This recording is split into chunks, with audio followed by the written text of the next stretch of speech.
আসসালামু আলাইকুম।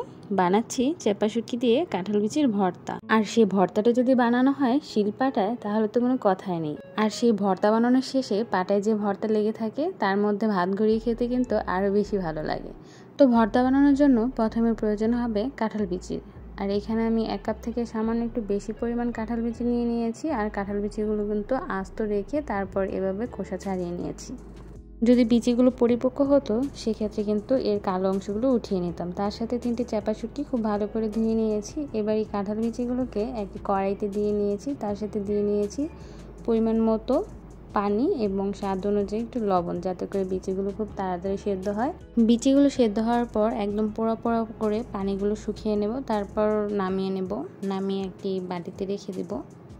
তারপর এখানে আমি ভেজে নেব প্রথমে শুকনো মরিচ। আর ভর্তার ক্ষেত্রে শুকনো মরিচগুলো একটু কম ভাজলে সেই ভর্তার কালারটি কিন্তু একটু বেশি ভালো হয়। তাই তেল ছাড়া আমি হালকা এই শুকনো মরিচগুলোকে ভেজে নিয়েছি। এবার ভেজে নেব পেঁয়াজ কুচি। এখানে 3টি পেঁয়াজ কুচি আমি জাস্ট এর মধ্যে যে রস রয়েছে সেই রসগুলো টেনে যাওয়া আগ পর্যন্ত একটু ভেজে নেব। আর এই পেঁয়াজগুলোর কালার কিন্তু একটুও চেঞ্জ হবে না, জাস্ট পানিগুলো টানলেই আমি নামিয়ে নেব, যাতে করে এই গরমের দিনে ভর্তাটি নষ্ট না হয়। তো পেঁয়াজগুলো এভাবে করে ভেজে নিয়ে আমি নামিয়ে নিয়েছি। এবার কড়াইতে দিয়ে নেব সামান্য একটু তেল। তারপর এর মধ্যে দেব একটু বড় সাইজের দেশি রসুন, আমি খোসাগুলো আগেই পরিষ্কার করে রেখেছিলাম। এবার এই তেলের মধ্যে দিয়ে একটু ভেজে নেব।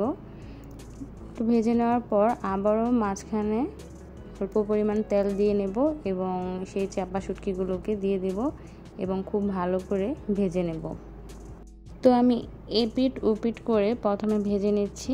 তারপর এই শুটকিগুলোকে একদম ভেঙে ভেঙে ভেজে নেব। যত ভালো করে ভাজবেন ভর্তাটি কিন্তু ততই ভালো লাগবে। আর হাই হিটে কিন্তু এই শুটকি ভাজতে যাবেন না, একদম লো হিটে আস্তে আস্তে করে এই সবগুলো উপকরণকে ভেজে নিতে হবে। ভাজার পর আমি একটি প্লেটে নামিয়ে নেব। এবার ভর্তাটি যেহেতু শিলপাটায় করব সেহেতু শিলপাটাটি ভালো করে ধুয়ে তার মধ্যে শুকনো মরিচগুলোর বটা ছাড়িয়ে নিয়েছি। তারপর স্বাদ অনুযায়ী লবণ দিয়ে এই শুকনো মরিচগুলোকে বেটে নিচ্ছি। যে কোনো ভর্তাই কিন্তু শিলপাটায় করে খেলেই ভালো লাগে, কিন্তু আমাদের দৈনন্দিন জীবনের সময় বাঁচাতে আমরা কিন্তু ব্লেন্ডারে ভর্তা বানিয়ে থাকি। তো সেই ভর্তা থেকে এই ভর্তার স্বাদ কিন্তু অনেকাংশেই বেশি হয়।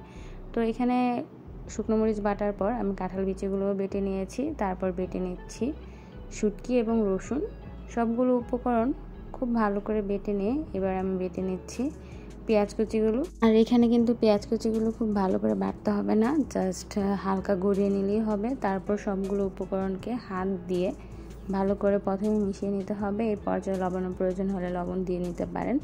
তারপর আরও একবার এই ভর্তাকে হালকা বেটে নিলেই হবে। তো হয়ে গেল চাপা শুটকি দিয়ে কাঁঠাল বিচির ভর্তা। আশা করি ভর্তা রেসিপিটি আপনাদের কাছে ভালো লেগেছে। ভালো লাগলে অবশ্যই আমার ভিডিওতে লাইক দিয়ে আমার পাশে থাকবেন। আল্লাহ হাফেজ।